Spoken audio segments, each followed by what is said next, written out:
నమస్తే అందరికీ. రాష్ట్రంలోని రకరకాలుగా రాజకీయ కోణంలో తీసుకుంటే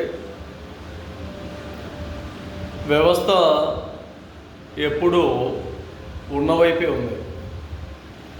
ప్రభుత్వం పూర్తిగా ఎవరైతే వాళ్లకు చందాదారులు ఉన్నారో, ఎవరైతే పెట్టుబడిదారులు ఉన్నారో, ఎవరైతే వాళ్లకు డొనేషన్ ఇస్తున్నారో పార్టీలకు, వాళ్ళ వైపే పూర్తిగా రాజకీయం నడిచే విధంగా, రాజకీయం ఎదిగే విధంగా, రాజకీయం నాలుగు దిక్కుల వాళ్ళ వైపే ఉన్నట్టు రాజకీయం ఉంది.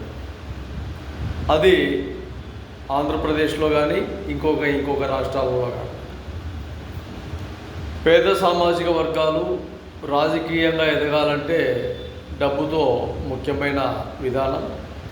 ఆ డబ్బులు పూర్తిగా లేకపోవడం వల్ల చాలా వరకు రాజకీయంగా ముందుకు రాలేక చాలా వరకు ఇబ్బందులు గురయ్యే ప్రమాదంలోనే ఉన్నారు. అయితే ఇక్కడ ఆలోచన చేయాల్సిన విషయం ఏంటంటే, రాజకీయ విధానంలో లేనివాడైనా ఉన్నవాడికంటే 4 విధాలుగా చేయుత, తోడ్పాటు, వాళ్లకు ఎదుగుదలను ఆస్వాదిస్తారు. అదేవిధంగా రాజకీయంగా ఒక పేద సామాజిక వర్గాలలో చైతన్యం, రాజకీయంగా ముందుకు వెళ్ళాలన్న ఆలోచన తీసుకుంటే వాడు వెదగలేడు, ఒదగలేడు. ఇంకా డబ్బుతో ముడిపడిన ఒక సారాంశమైన బలమైన కథ.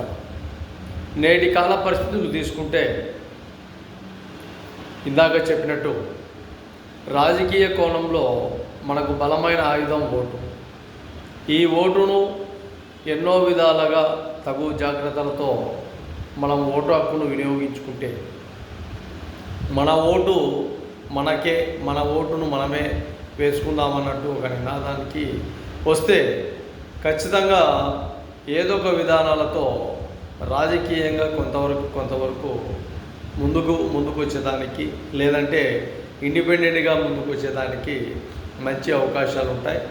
ఈ విధానాన్ని కొంతవరకైనా ప్రజలు ఆలోచన చేసి, కొంతవరకైనా ఆ నిజాలను, ఆ రాజకీయ ఫలాలను మనం అన్ని విధాలుగా ఏ విధంగా అనుభవించాలన్న సారాంశాలు మన బ్యాక్ సైడ్ ఉన్న ఫోటోలు అంబేద్కర్ గారు కానీ, లేదంటే బాబు జగజ్జీవనరావు గారు కానీ, వాళ్ళ విధానాలు మనం ఎప్పుడైతే రాజకీయంగా అమలు చేసుకుంటామో, కొన్ని ఏళ్ల నుండి ఇటుపక్క నాయకుడు రాజకీయ అజెండాతోనే ఢిల్లీ శాసనాన్ని ఏర్పాటు చేసి ముందుకొచ్చిన వ్యక్తి, ఇటుపక్క ఉన్న వ్యక్తి ప్రపంచ మేధావి, మహోన్నత వ్యక్తులు.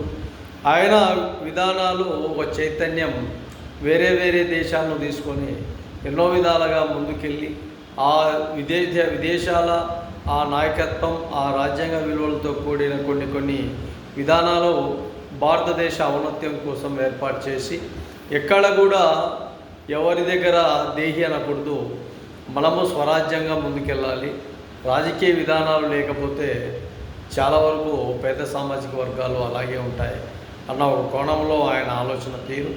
అలాగే కొన్ని ఏళ్ళ విధానంలో రాజకీయ విధానాలుగా మహోన్నత వ్యక్తిగా పేరొందిన జగజ్జీవనరావు గారు, వీళ్ళ విధానాలు ఆదర్శంగా తీసుకొని రాజకీయంగా ముందుకు వచ్చే విధంగా ప్రణాళికలు తీసుకోవాలని చాలామంది వ్యక్తులకు తెలియజేస్తారు.